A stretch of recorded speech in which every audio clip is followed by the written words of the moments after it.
Is scheduling software offensive? Hi, I'm Brian Pombo. Welcome back to Brian J. Pombo Live. Excuse my scratchy throat a little bit. I found that I get weird reactions sometimes while using scheduling software. So I'll give you a little bit of background. I use Calendly. I don't get an endorsement from them. I certainly don't have an affiliate system set up with them or anything, but I do use it. Have used it for a number of years. I've had friends that use that particular software, and that's why I use it. It's not because I even know that they're the best ones out there. It's just one that I'm used to. They've done well for me. And what is scheduling software for those of you who are the uninitiated? Scheduling software is it's a link that you can send to somebody that will take them to a page that gives them the chance. And what the software does is on the back end, it ties into your personal calendar. So especially if you've got, well, I think you kind of have to have a digital calendar. If you've got a digital calendar, this will go and look for what's available based on the parameters you give it. Look for what's available for a certain type of meeting that you can have booked.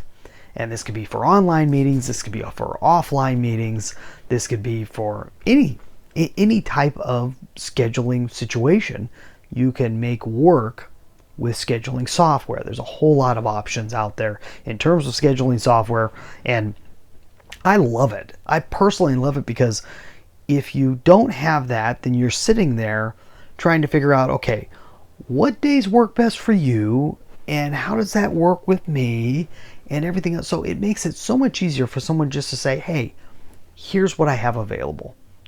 You grab what works for you. Here's where it might get offensive. It might get offensive saying that my schedule is more important than your schedule, right? Or I have only so much time, so you have to work yourself around me. In reality, if we're trying to get together, if we're trying to meet, if we're trying to make schedules meet, you're going to hit that wall anyways. You're going to get to a point to where you need to figure out what everyone's availability is. So the first person that sends out scheduling software, I don't care if it's to me or if I'm sending it to them, we're going to make it match. We're going to make it work for each other.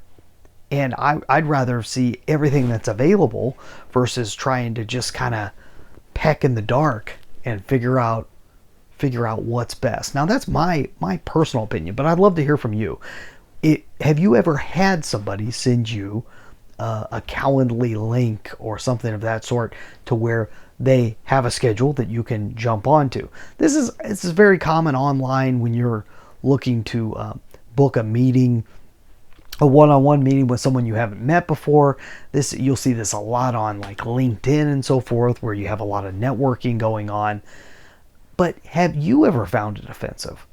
So I don't find it offensive because I use it, and I don't find it offensive when people use it with me. But do you find it offensive? And if so, why? I'd love to find out more. This isn't a judgment thing at all. I honestly want to know if this bothers people and if there's another way around it. Do you have a better suggestion on how to make these things work? Because so far in my life, it has added a whole nother dimension. I mean, you take a piece of scheduling software and you combine it with other pieces in your life. I'm currently putting together kind of a funnel of sorts where, as I meet new people, having a process for scheduling them that works directly with filling out forms and applications and so forth, and then taking that and sending them into the calendar that fits best for them, the scheduling program that fits best.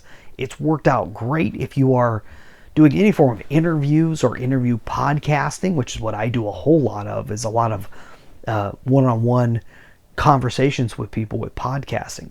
It works great with that if you can get a person to go through the process and learn how it works.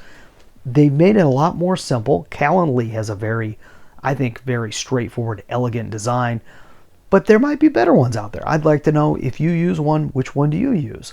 Do you like it? Do you find it offensive? Or do you have one that you think works even better than Calendly? I'd love to hear about it. That's all I got for today. If you aren't using calendar software or scheduling software, would you ever consider it?